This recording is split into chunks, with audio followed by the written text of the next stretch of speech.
जय हिंद दोस्तों।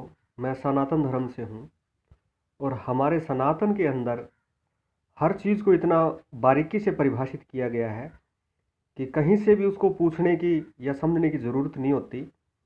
बस थोड़ा सा अपनी जो बुद्धि का प्रयोग करके उन चीज़ों को जीवन में उतारने की ज़रूरत होती है और इंसान जो है अपने कल्याण को प्राप्त हो जाता है। देखिए, गीता के अंदर भगवान कृष्ण कहते हैं कि मेरा प्रकाश जो है उसकी तुलना करोड़ों सूर्यों के प्रकाश से नहीं की जा सकती, क्योंकि वास्तव में मैं ज्ञान हूँ। और ये सच है दोस्तों, करोड़ों सूर्य भी उदय हो जाएं, अगर आपको किसी गांव का रास्ता ही मालूम नहीं है तो उन सूर्यों के प्रकाश का आपको कोई लाभ नहीं है। और यदि आपको गांव का रास्ता मालूम है तो फिर शायद आप रात को भी उस रास्ते पर चलकर उस गांव तक पहुंच सकते हो। उनका कहना था कि जो भौतिक प्रकाश है उससे कहीं ज़्यादा महत्वपूर्ण जो है वो इंसान की समझ और ज्ञान का प्रकाश होता है।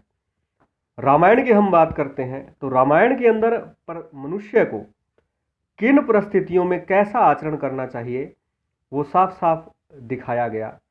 रामचरितमानस, मानस जो है भारतीय संस्कृति में इंसान को कहा जाता है मानस। इसका तात्पर्य हम दो चीज़ों से ले सकते हैं, मनु से भी ले सकते हैं और मन से भी ले सकते हैं। देखिए, राम अपने पिता के वचनों को मानकर वन गए तो उन्होंने समाज को बताया कि माता पिता जो होते हैं उनकी तुलना किसी भी संपत्ति से नहीं की जा सकती। हम माता पिता की संपत्ति होते हैं, इसलिए हमारा ये कर्तव्य है कि हम माता पिता के जो समाज कल्याण के वचन होते हैं उनको मानें। लक्ष्मण अपने भाई के साथ वन गए, या उन्होंने दिखाया कि एक भाई को सदैव अपने भाई की हर हाल में जो है हर परिस्थिति में सहायता करनी चाहिए। सीता माता चाहती तो वन ना जाती, वो महल में रह सकते थे, अपने पिता के यहाँ रह सकते थे, लेकिन उन्होंने जो है एक पतिव्रता स्त्री का धर्म निभाते हुए पति के साथ जाना ही जायज़ समझा। और यही आज भी होता है हिंदू समाज में, सनातन समाज में। 7 फेरों के दौरान ये वचन लिया जाता है कि जब जब राष्ट्र पर, समाज पर, कुल पर, मानवता पर मुसीबत आएगी तो हर पत्नी जो है अपने पति के साथ खड़ी होकर जो है उसका साथ देगी। वन के अंदर स्वर्ण मृग के पीछे भागना, आज का इंसान जो दौलत के पीछे अंधा होकर दौड़ रहा है, वहाँ प्रभु ने दिखाया कि जब जब इंसान बिना विवेक धन के पीछे दौड़ेगा, माया के पीछे दौड़ेगा, वास्तविकता नहीं समझेगा, तब तब वो अकेला पड़ जाएगा। उसका जो है समाज से नाता छूट जाएगा, उसके अपने जो है उससे दूर चले जाएंगे। ये उन्होंने वहाँ दिखाया। प्रजा के कल्याण के लिए, जनता के कल्याण के लिए वनों में रहने वाले आतंकवादियों का सफाया उन्होंने किया। और चाहे उनके कुछ भी आरोप थे, आक्षेप थे, उन्होंने सफलतापूर्वक उनको झेला। तो यहाँ एक राजा का कर्तव्य जो है उन्होंने निभाया कि एक राजा को या एक शासक को या एक शासन प्रणाली के अंदर रहने वाले व्यक्ति को सदैव अपनी प्रजा का कल्याण करते रहना चाहिए। उनके लिए हर परिस्थितियों से जूझना जो है एक शासक का, एक प्रशासक का फर्ज बनता है। ये उन्होंने यहाँ दिखाया।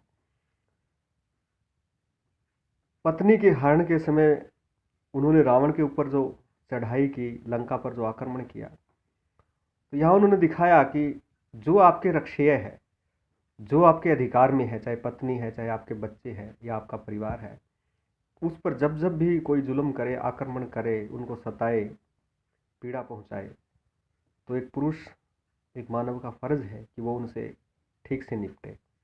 उनकी योजनाओं को हम देखते हैं, उन्होंने, वो चाहते तो अयोध्या से सेना ले सकते थे रावण के साथ युद्ध में, लेकिन उन्होंने नहीं ली। उन्होंने वनों के भालू, वानरों की सेना बनाई। और यहाँ उन्होंने मैनेजमेंट का एक उदाहरण पेश किया कि आपके संसाधन कितने भी कम क्यों ना हो, आप अगर उनका बेहतर इस्तेमाल जानते हैं तो यकीनन आप अपने कार्य में सफलता प्राप्त कर सकते हैं। समुद्र के पानी के ऊपर पत्थर तैरना, यहाँ भी आप समझ सकते हैं कि आपका अगर नियति नेक है, आपकी निष्ठा नेक है, आपका जो मार्ग अच्छा है, आप कल्याण, समाज कल्याण के लिए कार्य कर रहे हैं, तो फिर प्रकृति आपकी मदद करेगी। असंभव को भी संभव बना देगी ये प्रकृति, अगर आपके अंदर जो है समाज के लिए कुछ करने की लालसा है और आप अपनी निष्ठाओं पे खरे उतरते हैं, आप अपनी बात पर हैं। तो यहाँ उन्होंने दिखाया कि प्रकृति भी जो है आपकी मदद के लिए तत्पर रहती है। तो इस तरीके से जो चीज़ें हम देखते हैं रामायण के अंदर, एक बात छूट गई मेरे से, माता सीता का लक्ष्मण रेखा लांघना और रावण का उनको हर लेना।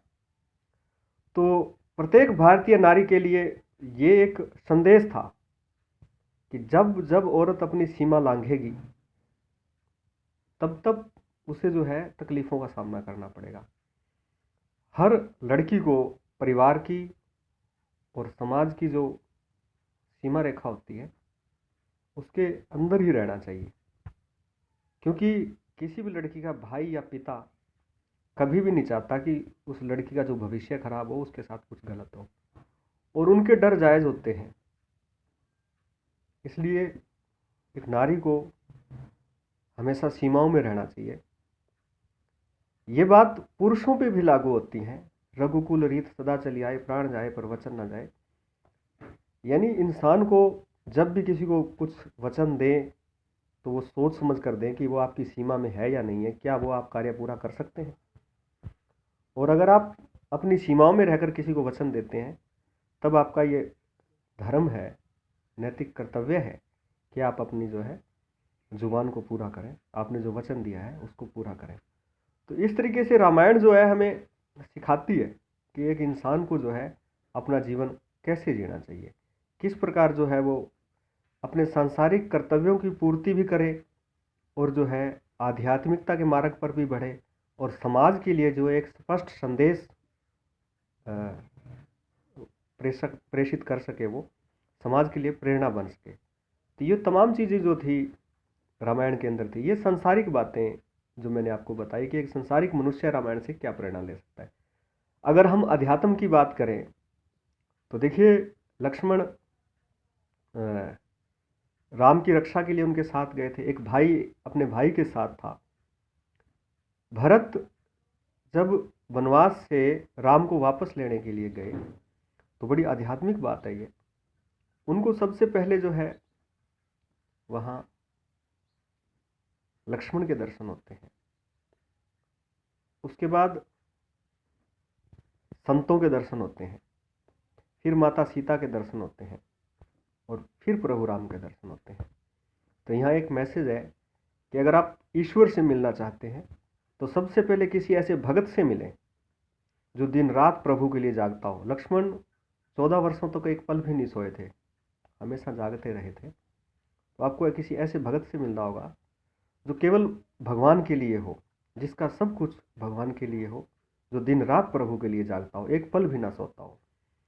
उसके बाद जो है आपको संत समाज, वो महान लोग जो सदैव समाज के भले के लिए सोचते हों, जिनके यज्ञ हवन तमाम कर्म समाज के लिए हों, उनसे मिलना होगा। फिर वो माता सीता से मिले थे। तो यहाँ आपके लिए ये है कि माता सीता जो शांति की प्रतीक है, कल्याण की प्रतीक है, किसी के लिए बुरा नहीं चाहती, तब आपको शांति प्राप्त होगी। और जब आप शांत हो जाएंगे तब आपको प्रभु के दर्शन होंगे, भगवान श्री राम तब आपको मिलेंगे। तो यहाँ एक अध्यात्म का जो है साफ संदेश है कि ईश्वर को कैसे प्राप्त किया जा सकता है। तो इस प्रकार जो है रामायण जो है हमारी आत्म कल्याण का मार्ग है, और जो संपूर्ण ज्ञान है वो इन ग्रंथों में निहित है। तो हम इन चीज़ों पर, इन जो सिद्धांतों पर चलकर अपना कल्याण कर सकते हैं, समाज का कल्याण कर सकते हैं, राष्ट्र का कल्याण कर सकते हैं। धन्यवाद।